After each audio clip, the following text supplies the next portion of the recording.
Hi, Capricorn. Welcome to your quantum entanglement reading with me, Jocelyn, the quantum queen. So let's dive in. This is for Capricorn, sun, moon, or rising.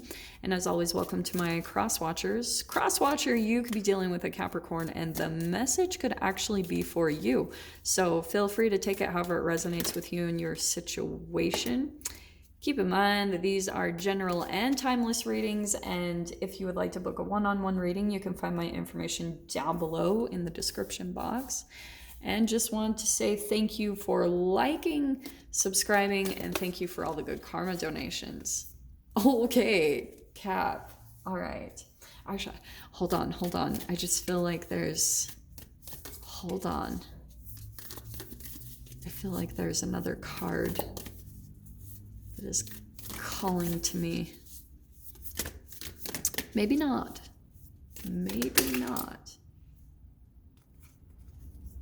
Oh, actually, this is perfect. Okay, are you guys ready? This is cool. All right. Bear with me. So, this is what's interesting. Aquarius just had the Maiden of Cups, but this is going to be very different. So maybe some of you guys are dealing with an Aquarius, but doesn't have to be. So the first card, well, actually the first card that popped out is Justice card. And it's interesting. I swear somebody had that last week, or that was like a main card last week that was popping out, but balance, truth, there is clarity. There's a big cause and effect happening because it's balancing out some type of energies, and so there is some clarity coming into some type of situation, and it's going to bring so much understanding. And this is what I'm going to talk about. Okay, Cap, I feel like honestly the way this is coming out is I feel as though there's something that you haven't quite understood about relationships that you keep entangling with. And it could be people that leave you, or they I don't know why it's coming out in that way, because I feel as though the Maiden of Cups, as you can see, the shadow side of this is artifice, distraction, emotional insecurity, and sensitivity. Okay, and that's what I'm going to focus on a little bit, because there's something about you're getting distracted by possible certain people that come in that are pulling you away from something creative that you're wanting to do. Okay, but that's why I feel as though what you don't maybe even completely realize is that, like, it could be that you're a little bit nervous to dive into something or to really do something that you're really wanting to do, and it's some type of a creative idea or a dream that you have. Okay, watch what happens, because when justice comes in to balance that energy, because if you don't believe in yourself, or you've got all these negative emotional vibrations going on being released into your body, watch, because this is why I'm saying, and I'm not saying this at all to freak you guys out, this is just normal. Okay, but you've got the fault line that popped out.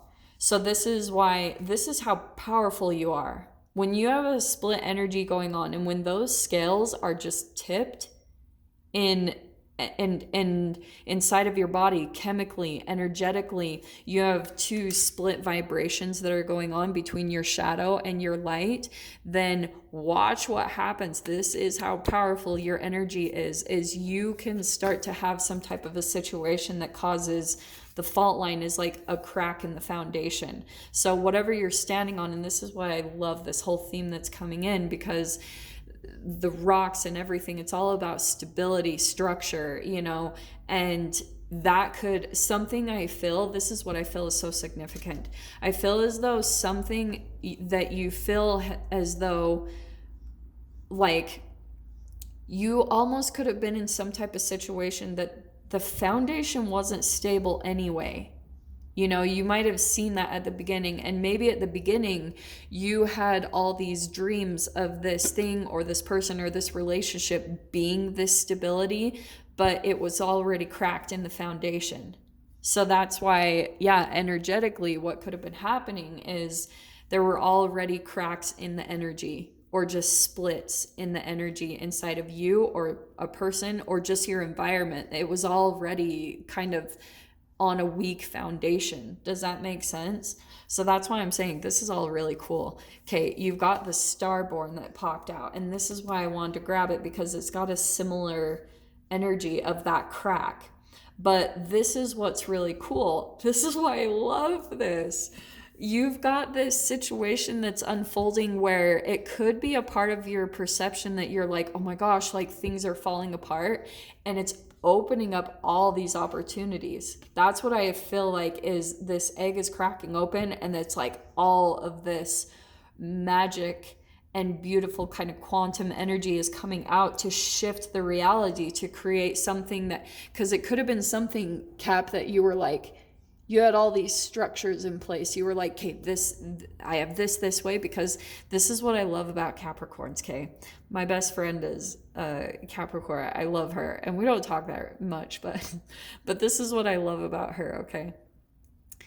She's the most organized person I think I've ever met in my entire life, and I absolutely love it. Like, the one thing that I love, I hope she's watching this, but in her glove compartment in her car, she has a filing cabinet in her glove compartment. I love it. And it's like alphabetized. And I was like, that is such a Capricorn thing. I love it. So this is what I love, okay? You also have the mentor card popping out.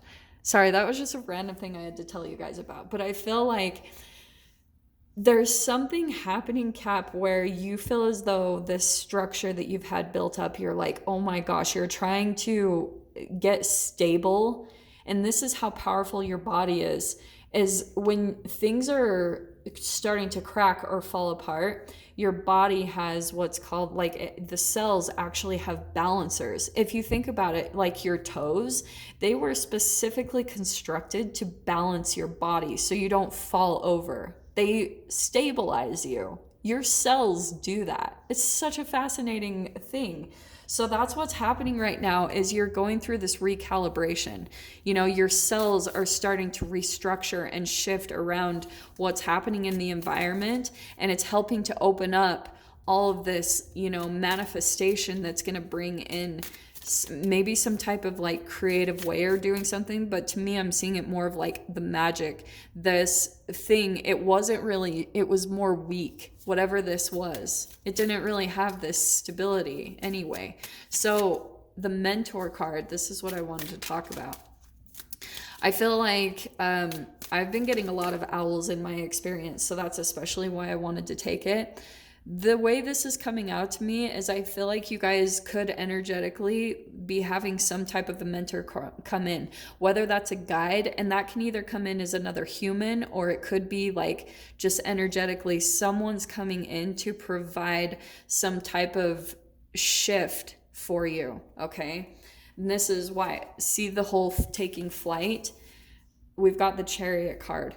There's something about, with the owl, that's about seeing in the darkness. That's about that like clarity and perception.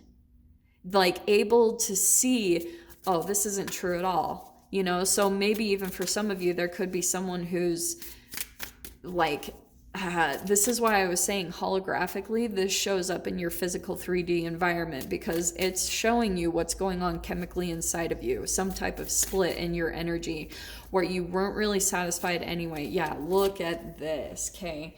You've got the Chariot card. Some of you guys could be dealing with a Cancer, but there's going to be some forward movement, and this is what I feel like it's from.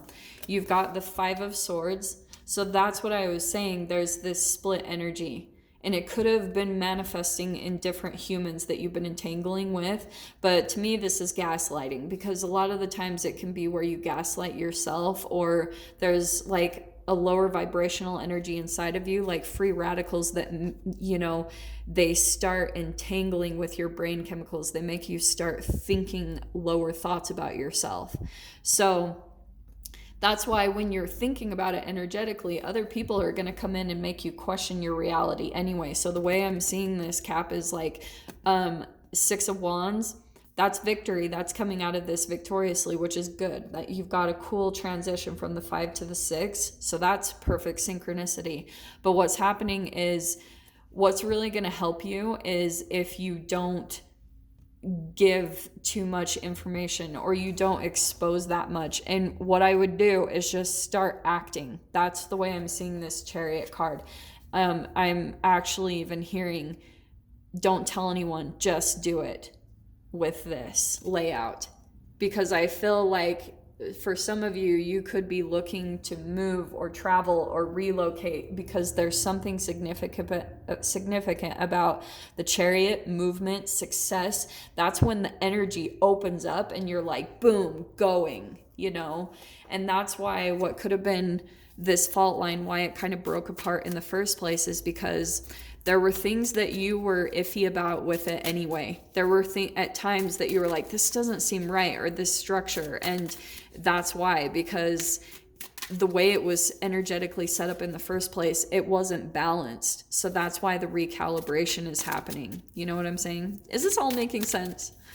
Ugh, sometimes it's hard for me to get everything out properly. Okay.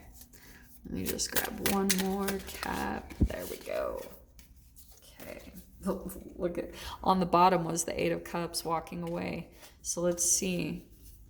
Oh, this is interesting. Okay. That's what I was wondering. So you've got King of Swords and the King of Cups. So there's another person definitely involved in the mix here, and I can see that with the Five of Swords. But I love this because that King of Swords energy, that's why I feel like for some of you, you could be dealing with an Aquarius or just taking on that energy yourself of being more detached, you know. And the King of Swords, highly, highly intelligent, very highly perceptive, observant. And with the King of Cups, it's where you're able to balance your emotions and maybe not show it. See how the King of Cups has one foot in the water of emotions and one in the air? That's how I feel like what's going to be more of your power. These are very mature energies. So there could be an entanglement that's happening right now for you guys. And that's what I feel as though for some of you could be the mentor. And when I say mentor, that's a broad thing, because that could be a mentor on social media. That could be someone that's going to help you adjust your energy and mature something about your own emotions. So that's where I feel like there's information or advice coming in here to be of assistance to you right now. And look how cool though, because with the Chariot card, we've got the Ten of Cups. Emotional fulfillment. So that's what you guys are moving forward to. So if you're dealing with any type of negative or lower energies right now, that's going to be shifting, okay? And just try to be the rock. That's why I was choosing all this very specifically, because be meditative, be your stability as the energies shift and move, because that's what's going to help you to trust yourself and know that it's a really beautiful combination between all this energy. You know what I mean? So Cap, I'm going to dive into the extended with this and see what else comes out. So if you guys want to join me over there, feel free. Go down below, click on the Vimeo link, and I'll see you over there. But Capricorn, if this is where we leave things, I'm sending you guys so much love, wishing you all the very best, and I'll see you in your next reading. Take care.